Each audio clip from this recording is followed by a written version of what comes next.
The afternoon sun filtered through the lace curtains, painting soft golden patterns on the living room floor. Evelyn sat by the window, her knitting needles quietly clicking together, the rhythm keeping her heart from breaking. The house wasn't hers anymore, not in spirit. It belonged to her son, David, his wife, Claire, and their 8-year-old son, Ethan. Evelyn was merely the old furniture they hadn't thrown out yet. David had been a bright boy once, gentle and affectionate, always running to her with scraped knees and stories about school. She had worked her entire life to make sure he never felt the kind of poverty she once knew. She had skipped meals to pay his tuition, sold her jewelry to help him buy his first house, and later, when he married Claire, she gave them her entire savings as a wedding gift.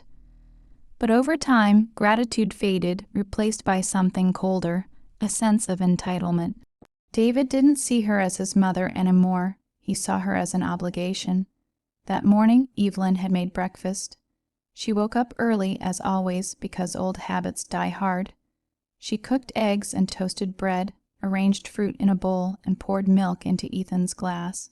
When the family came downstairs, the boy frowned immediately. "I don't want this," Ethan said, wrinkling his nose. "You didn't put chocolate syrup in my milk."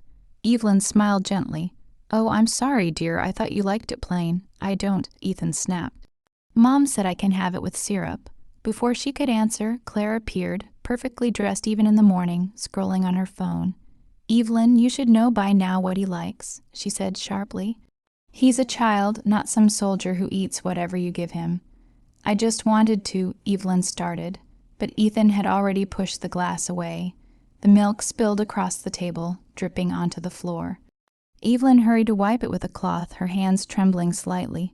The boy's tantrum didn't surprise her. What still hurt was how David and Claire never stopped him. David looked up from his laptop, sighed, and muttered, "Mom, you should really be more careful. You know how sensitive he is." Evelyn said nothing. She simply wiped the floor, quietly swallowing the sting that rose in her chest. Later that afternoon, while folding laundry, she heard Ethan shouting again. He was playing with a toy car, and something had upset him. When Evelyn walked over to check, he turned and glared. "You broke it," he accused. "I didn't even touch it, darling." Evelyn said softly, kneeling beside him. "Yes, you did. You were cleaning, and now it doesn't work." His voice rose, shrill and mean, the kind of tone only children who are never corrected use. "Ethan, that's not true." Before she could finish, his small hand flew across her cheek. It wasn't hard, but it wasn't light either. The sound of the slap echoed through the room, sharp and humiliating. Evelyn froze. For a second, she didn't breathe. Her eyes filled with tears she refused to let fall. "What's going on?" David's voice came from behind. He and Claire entered the room, both wearing expressions of mild annoyance rather than shock. Ethan turned dramatically toward them. "She yelled at me. She was mean."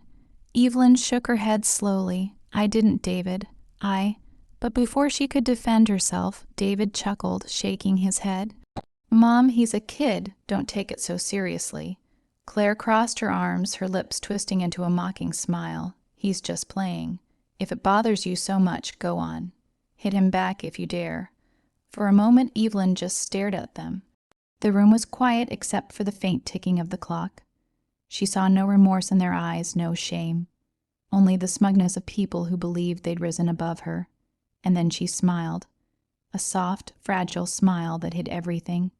"It's all right," she said gently. "He's only a child."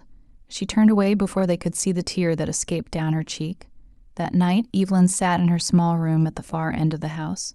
The walls were bare except for a single framed photograph of her late husband, Henry. She spoke to the picture in a whisper. "Did you hear that, Henry?" she said quietly. "Your grandson hit me, and our son laughed." Her voice trembled, but beneath the sadness, a strange calm began to form. She had endured many things in her life, loss, poverty, illness. But this was different. It wasn't pain that filled her now. It was clarity. She walked to the old oak cabinet and unlocked the bottom drawer. Inside were documents, neatly stacked papers, sealed envelopes, and a small ledger. She sat at her desk, put on her reading glasses, and began writing. Each stroke of her pen was steady. She wasn't angry anymore. Anger was for fools, she was planning. For years, she had managed the family's finances quietly, even after transferring most of her wealth to David. Unknown to him, the private school Ethan attended, the prestigious one that Claire bragged about to her friends, wasn't being paid from David's account. Evelyn had been covering the entire cost herself.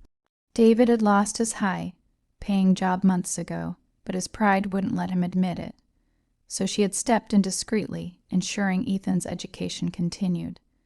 Now she folded the school's payment documents neatly and placed them aside. She picked up the phone and dialed a familiar number. "Hello, Mr. Parker," she said softly. "Yes, it's Evelyn. I'm afraid I'll need to cancel the tuition payment for next term. No, there's no mistake. I simply won't be renewing it. Please send the notice tomorrow morning." She hung up, her hands steady. For the first time in months, she felt in control. Outside her window, the night was calm, but her heart beat with quiet power. The next morning, the house woke to chaos. Claire's shrill voice pierced through the air. "What do you mean Ethan's enrollment is on hold? There's a letter here from the school saying the fees weren't processed." David stormed into the kitchen, waving the envelope. "Mom, did you change something with the account? You were helping manage it, weren't you?" Evelyn looked up from her cup of tea. "Good morning," she said serenely. "Mom, I'm serious. What happened to the payment?" She set her cup down, her eyes calm and unreadable. "I canceled it." For a moment there was only silence. David blinked. "You what?" "I canceled the funding." Evelyn said, her voice still gentle. "Since you all think I'm just an old woman who doesn't matter, I thought perhaps my money shouldn't matter either." Claire's face twisted in disbelief. You were paying for his school." Evelyn smiled faintly. "Yes, for 3 years now." David's expression changed from confusion to shame, then to anger. "You can't just. Mom, this is ridiculous. Ethan's education was my gift." She interrupted softly. "And gifts can be taken back when they're met with disrespect." She stood, her frail hands steady on the table. "You laughed when he hit me, David, and you told me not to take it seriously. So I won't take this seriously either." The silence that followed was heavier than any shouting could have been. Ethan, sensing something wrong, clung to Claire's leg. "Why? Died." David tried to speak, but no words came. Evelyn turned to leave the room, her steps slow but unbroken. Before walking away, she looked back at them once more. "Sometimes," she said quietly, "children must learn what it means to lose what they take for granted." Then she left them standing there, speechless. Later that day, when the headmaster called again to confirm, Evelyn gave her final word. "Yes, the decision stands." That night, while the rest of the house argued, Evelyn sat by her window again, watching the stars. She didn't gloat, she didn't cry. She simply felt peace, because for the first time, they had felt even a fraction of the helplessness she'd been living with for years. But deep down, she knew this was only the beginning. The morning after the letter arrived, the house felt different. It wasn't loud anymore. The laughter that once echoed through the halls, David's lazy chuckle, Claire's sharp giggle, Ethan's spoiled whining, was gone. What replaced it was tension, thick and uncomfortable, like a storm waiting to break. Evelyn noticed it the moment she walked into the kitchen. David sat at the table, his face buried in his hands. Claire stood near the counter, whispering urgently, her voice tight with frustration. Ethan sat silently, poking his cereal, confused by the sudden silence that surrounded him. Evelyn poured herself a cup of tea, moving with the same calm she always had. It wasn't arrogance, it was peace. For the first time in years, she didn't feel invisible. Claire finally turned to her. "We can't believe you'd do this, Evelyn," she said, her tone trembling between anger and disbelief. "He's just a child. You're punishing him for something he doesn't understand." Evelyn looked up slowly. "Then perhaps it's time he does." David stood. "Mom, please, this is going too far. You can't just pull him out of school like this. It's humiliating." Evelyn took a quiet sip of tea before answering. "Humiliation," she said softly, "isn't something new in this house, is it?" David's mouth opened, but no words came. "I've been laughed at, ignored, treated like a burden," Evelyn continued. "And yet I stayed silent, but yesterday when he hit me and you laughed, something inside me changed. You all needed to learn that kindness isn't weakness, and that money doesn't flow forever." Claire scoffed, folding her arms. "So what now? You're cutting us off completely. What do you expect us to do, grovel?" Evelyn smiled faintly. "No, Claire, I expect you to think." She turned and left the kitchen, leaving them speechless once more. That day, David made phone calls to the school, to his old colleagues, even to his bank. But nothing helped. His savings were thin, and his last investment hadn't gone well. Claire, furious, called her friends, trying to borrow enough money to cover the fees, but no one wanted to involve themselves. By evening, the house was filled with arguments. Evelyn stayed in her room, listening. Every raised voice was a note in a symphony she hadn't conducted but deeply understood. At dinner, no one spoke. Claire served food in silence. Ethan looked miserable, his usual arrogance replaced with confusion. Evelyn ate slowly, grateful for the calm. After dinner, she went to her room and opened a small wooden box she'd kept hidden for years. Inside were letters, old yellowed ones from David when he was younger. Letters filled with love, gratitude, and dreams. She read one slowly, tracing her finger over his handwriting. "Mom, when I grow up, I'll take care of you like you took care of me." A sad smile crossed her lips. "You forgot, David," she whispered, "but I didn't." She folded the letter back carefully. Over the next few days, Evelyn's quiet revenge took form, not through cruelty, but through wisdom. She began to reclaim the power she had long surrendered. She called the family lawyer and updated her will. Every property, every share, every bond, everything she once intended for David, was reassigned. The lawyer was surprised but didn't question it. "Are you sure, Mrs. Harper?" he asked gently. "Quite sure," she said. "I'm not disinheriting my family. I'm teaching them responsibility. If they wish to have what I've built, they'll have to earn it." Meanwhile, David and Claire's frustration grew. Their friends noticed the change. Claire no longer boasted about luxury brands or Ethan's exclusive school. David avoided social gatherings altogether. The humiliation Evelyn spoke of had found its way to them. But Evelyn wasn't done. One afternoon, she visited Ethan's new public school. The principal, a kind woman with soft eyes, greeted her warmly. "Mrs. Harper, we're glad to have Ethan join us. He's adjusting, though he seems a bit withdrawn." Evelyn smiled gently. "He'll find his way. He just needs to learn what truly matters." Before leaving, she stopped by Ethan's classroom door and peeked inside. He was sitting quietly at his desk, surrounded by children in simple uniforms. No one treated him like a prince here. For the first time, she saw humility flicker across the small face that night as she tucked him into bed, a routine she had resumed without anyone asking. Ethan finally spoke. "Grandma," he whispered, "why did you stop my school?" Evelyn looked at him softly. "Because I needed you to see something, Ethan." "What?" "That not everyone has everything handed to them. That people who love you don't deserve to be hurt." Ethan's eyes filled with confusion and guilt.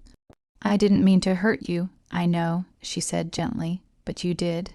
And when we hurt others, we must understand what that means." He nodded slowly, his lip trembling. "I'm sorry." Evelyn smiled, brushing his hair back. "I know, dear, and that's all I needed." Downstairs, Claire watched them through the doorway, hidden in the shadows. Something in her expression softened. Just a little. Days passed. The air in the house changed. David became quieter, more reflective. He started helping around the house again, fixing things, cleaning the yard, little tasks he hadn't done in years. Claire, who once treated Evelyn like an intruder, began cooking dinner with her occasionally. It wasn't affection yet, but it was respect beginning to grow. One evening, Evelyn received a call from the school headmaster, Mr. Parker, the man who had once handled Ethan's private school funding. "Mrs. Harper," he said, "I just wanted to tell you something. I've seen many families collapse over pride and money, but what you did, it's remarkable. Most people would have screamed, sued, or cursed. You taught them." Evelyn chuckled softly. "Sometimes silence is louder than anger, Mr. Parker," he agreed. "Ethan came by today to drop a letter for me. He said he wanted to write an apology to you." Her heart warmed. "He did. Yes, I think your lesson worked." That evening, when Ethan handed her the folded letter with trembling hands, she took it and read quietly. "I'm sorry, Grandma. I don't want to be mean anymore. I love you." Her eyes welled with tears. She hugged him tightly, her frail arms holding him close. It was the kind of embrace that healed years of cracks. But revenge, Evelyn knew, wasn't just about forgiveness. It was about truth, and one truth still had to come out. The next morning, she gathered the family in the living room. They sat tensely, unsure of what she was about to say. "I've decided." She began to sell this house. Claire gasped. "What? You can't be serious." "I am," Evelyn said calmly. "It's in my name. I've already spoken to an agent." David's voice cracked. "Mom, why would you do that? This is our home." Evelyn looked at him steadily. "No, David, it was mine. I gave it to you to make your life easier. But instead of building love here, you built resentment. Maybe starting fresh will teach you what home really means." He sank back into his chair, speechless. Evelyn continued, "You have a month to find a place of your own. I'll be moving somewhere smaller." The words hit them like a thunderclap. Claire tried to argue, but Evelyn's tone left no room. "You wanted independence," she said softly. "Now you'll have it." When she left the room, the silence that followed was absolute. For the first time, they truly felt what it meant to stand on their own. That night, Evelyn sat by her window again, feeling the cool breeze brush against her face. She didn't feel cruel, she felt free. She looked up at the stars and whispered, "You see, Henry, I didn't shout, I didn't hit back. I just reminded them who I am." But in her heart, she knew the story wasn't over yet. There was still one final lesson, one that would change everything they believed about her past, her power, and her love. The days that followed were heavy, quiet, and uncertain. Claire walked through the house like a ghost, her usual arrogance replaced with disbelief. David stopped going out altogether. He spent his evenings staring at the walls, replaying the moment Evelyn had said those words, "You wanted independence. Now you'll have it." It wasn't just a sentence. It was a verdict. Evelyn noticed the change but said nothing. She kept her daily routine, the same morning tea, gardening, reading in the afternoon. But inside she felt something stirring, not joy, not vengeance, but a strange peace. For years she had been invisible. Now every action she took reminded them she was still the spine of the family, the foundation they had forgotten existed. A week later, "A for sale" sign stood outside the house. Claire nearly tore it down. "Do you have any idea what people will think?" She hissed at David. David rubbed his temples. "Maybe it's for the best, Claire. Maybe she's right. We've relied on her too much." "Relied on her." Claire snapped. "She's ruining us. She's taking everything just because her feelings were hurt." Her feelings? David's voice broke for the first time. "She's my mother, and we treated her like she was nothing." Claire froze. He'd never spoken to her like that before. That night, Evelyn heard their argument echoing down the hallway. For the first time, David defended her. She closed her eyes and whispered, "Finally." But she knew this was only the surface. There were still truths buried deep beneath the years of silenced truths. Her family didn't know about her sacrifices, her wealth, or what she had done for them behind closed doors. The next morning, Evelyn dressed in her old navy blue cardigan, brushed her silver hair neatly, and left the house early. She took the bus to her lawyer's office, a modest building with a brass nameplate on the door. Inside, Mr. Turner greeted her kindly. "Mrs. Harper, everything is ready for the property sale and the revisions to your estate plan." "Thank you," she said softly, "but I'd like to add one more clause." He nodded. "Of course." Evelyn leaned forward, her eyes sharp but calm. "When the time comes, I want David and his family to inherit nothing directly. Instead, I want the estate placed in a trust one they can only access if they fulfill specific conditions." "Mr. Turner raised an eyebrow. "May I ask what kind of conditions?" Evelyn smiled faintly.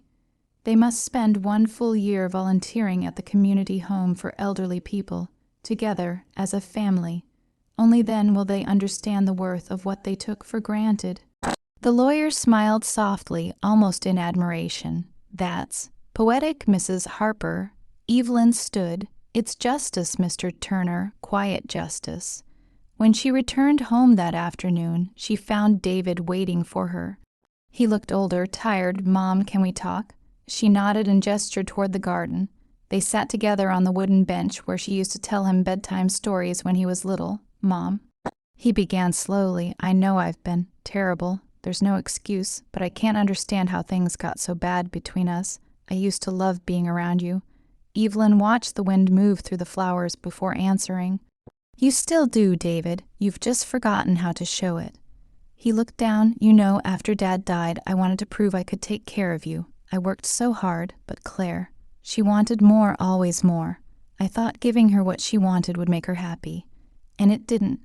Evelyn said gently. He shook his head. No, it just made us colder. I should have seen what it did to you. Evelyn placed her hand over his. You see it now, that's what matters.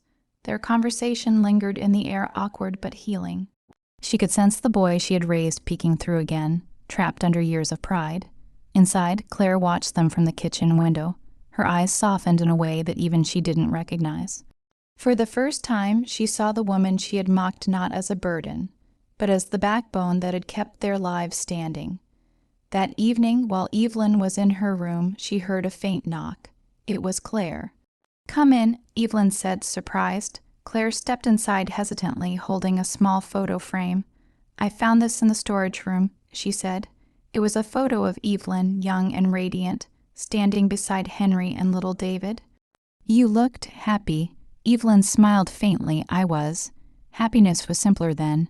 Claire hesitated, then said quietly, "I was wrong about you, about a lot of things." Evelyn looked up. "That's a good start, dear." Claire took a deep breath.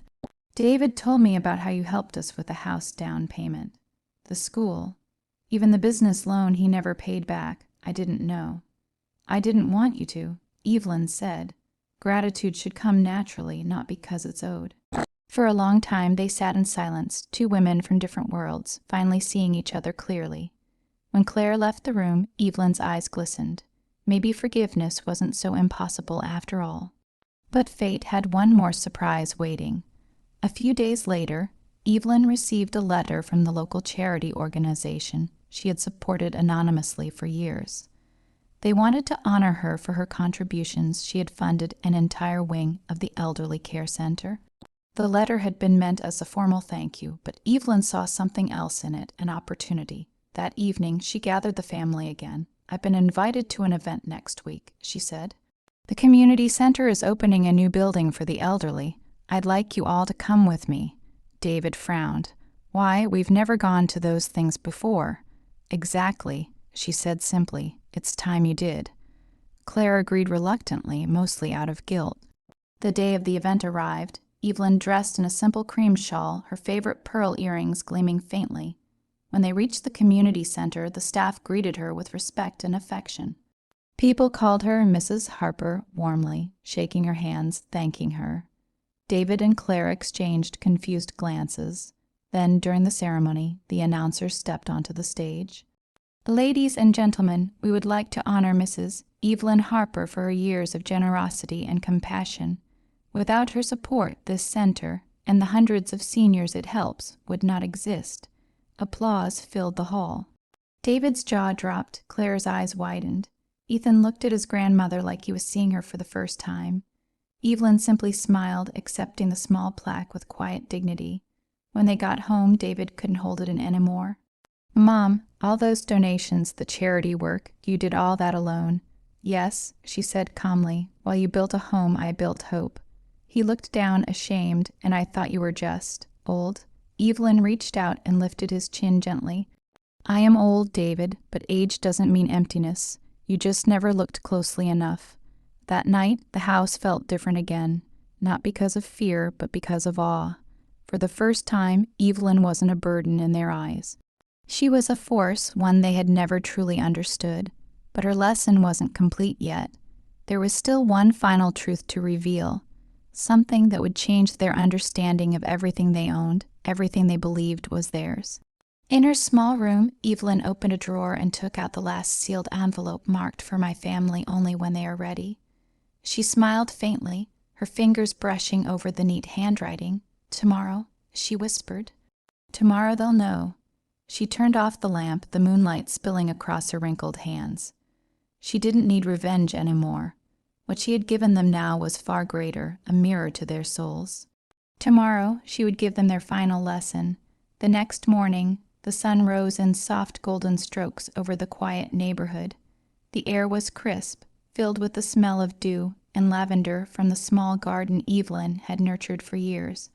Birds perched on the fence, chirping their usual morning songs, but inside the Harper house, a strange calm lingered, not the heavy silence of guilt, but something gentler. Evelyn sat at the kitchen table, the same place where she had once been humiliated. Only now she looked content. Before her was the sealed envelope, the one marked for my family only when they are ready. She ran her fingers along its edge, thinking of the words she had written long ago, knowing the time had finally come. David came downstairs first, hair unkempt, eyes tired but softer than before. Claire followed a few minutes later, holding a steaming cup of coffee, while Ethan trailed behind, still sleepy but clutching the small toy car he'd once blamed her for breaking. "Good morning," Evelyn said, her voice warm. They greeted her back quietly, respectfully. There was a new tone in their voices, something that hadn't been there for years. "I need you all to sit," she said, her hands resting lightly on the envelope. "It's time I tell you the truth," David frowned. "The truth." Evelyn smiled faintly. "The whole story about me, about this house, about everything you think you own." Claire glanced at David, uneasy. Ethan climbed onto the chair beside his grandmother and took her hand. Evelyn looked at him lovingly. "You remind me of your father when he was your age, curious, stubborn, and kind." Once, David lowered his eyes. Evelyn began slowly, her voice steady but heavy with memory. "When your father died, David, I didn't know how to go on. I thought I'd lost everything, but what I had left was you, and I swore I would give you the life he couldn't. I worked days at the factory and nights cleaning offices. I saved every penny. When I finally retired, I invested what little I had, real estate, small companies. Over time, those investments grew." She paused, watching their expressions shift from confusion to shock. "By the time you married, Claire, I had more money than you ever imagined, but I didn't tell you. You were proud, David. You wanted to be the provider, and I let you believe you were." David stared at her, stunned. "Wait, all those years, the school, the house, the vacations," Evelyn nodded softly, "all from me. Every luxury you thought was yours." Claire's mouth fell open. "You mean we never actually paid for any of it?" Evelyn finished for her. "No, dear, you didn't. I did." Silence flooded the room. Even the clock seemed to pause. Evelyn continued, her tone calm but unwavering. "And yet, in this very kitchen, I was told to hit back if I dared. You mocked me for being old, weak, irrelevant, all while living off my sacrifices." David's eyes filled with tears. "Mom, I didn't know. You didn't want to know." She interrupted softly. "You were too busy proving yourself to the world. And Claire, you were too busy proving yourself to your friends." Claire's face flushed with shame. Evelyn looked at Ethan, her eyes softening. "But you, my dear boy, you still have time to learn what they forgot." He looked up, guilt in his small eyes. "I'm sorry I hit you, Grandma." Evelyn smiled gently. "And I forgave you long ago. You were only a reflection of what you saw, but now I think you see better." David's voice trembled. "Mom, if we could go back." Evelyn raised her hand. "You can't, none of us can, but you can start again. That's what this envelope is for." She slid the letter across the table. David hesitated, then opened it carefully. Inside was a document and a letter written in her elegant handwriting. He read aloud, his voice breaking as he went. "To my family, if you're reading this, it means you've finally begun to understand. Everything you have came not from your success, but from my love. But love that is not respected becomes poison. It kills the heart that gives it. I am giving you one last chance to rebuild what you broke. I've sold the house and placed all remaining assets in a trust. You will not receive them directly. Instead, you will earn them. The conditions are simple. For 1 full year, you must work together at the community home for the elderly. Care for those who are forgotten. Listen to their stories. See yourselves in them. Only then will you inherit what I leave behind. If you fail, everything will go to the foundation in my name, the Evelyn Harper Trust for those who have no one else." David's voice cracked. He looked up, tears glistening in his eyes. "Mom, you set this up for us." Evelyn nodded. "Yes, because I wanted you to remember who you were and who you could still become." Claire reached across the table, taking Evelyn's hand in hers. "We'll do it," she said firmly. "We'll do it, Evelyn, I promise." Evelyn looked at her, surprised by the sincerity in her tone. "You mean that?" Claire nodded, her eyes brimming with tears. Yes, you're right. I've been selfish, cruel. I forgot what family means. I don't want Ethan to grow up like that. Ethan leaned against her, nodding. I want to help too, Grandma. Evelyn's heart swelled. For the first time in years, she saw light in their faces again, not arrogance, not pity, but humility. In that moment, she knew her lesson had taken root. Months passed, and true to their word, they began volunteering at the elderly home. It wasn't easy. The first few weeks were filled with awkward silences, forced smiles, and small talk. But over time, something shifted. David started fixing broken chairs, repainting walls, and talking with the old men about their lives. Claire began cooking meals for the residents, learning recipes from Evelyn herself. Ethan, young and eager, spent afternoons reading to the seniors who couldn't see well. Evelyn watched them quietly from her seat by the garden, her heart full. The pride that had once poisoned them slowly melted away. A year later, on the anniversary of their first day at the center, Mr. Turner, the family lawyer, arrived with a briefcase. It seems, he said with a smile, "You fulfilled all the conditions, Mrs. Harper." Evelyn turned to her family. "Congratulations," she said softly. "You've earned back what you lost." But David shook his head. "No, Mom, we didn't earn back your money. We earned back you." Her eyes filled with tears as he hugged her tightly, not out of guilt, but love. Claire joined them, holding Evelyn's frail hand, while Ethan slipped his small fingers into hers. Evelyn whispered, her voice trembling, "Now you understand, my loves.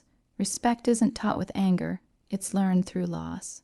That evening, as the family sat together in the garden, laughter returned, real, pure laughter, the kind that hadn't been heard in years. Evelyn leaned back in her chair, watching the sunset paint the sky in shades of gold and rose. She closed her eyes, feeling the breeze brush her face, and whispered to the wind, "Henry, we did it. They've finally come home." The sound of Ethan's laughter echoed in the distance, light and innocent, no longer cruel. Evelyn smiled, her heart at peace. She didn't need revenge anymore. She had something far greater redemption, not only for them, but for herself. And in that quiet moment, she realized the greatest power she had ever possessed was not her wealth, nor her revenge, but her ability to forgive without forgetting, and to teach without cruelty. The family that once laughed at her now lived by the lessons she had left behind, and for Evelyn Harper, that was victory enough.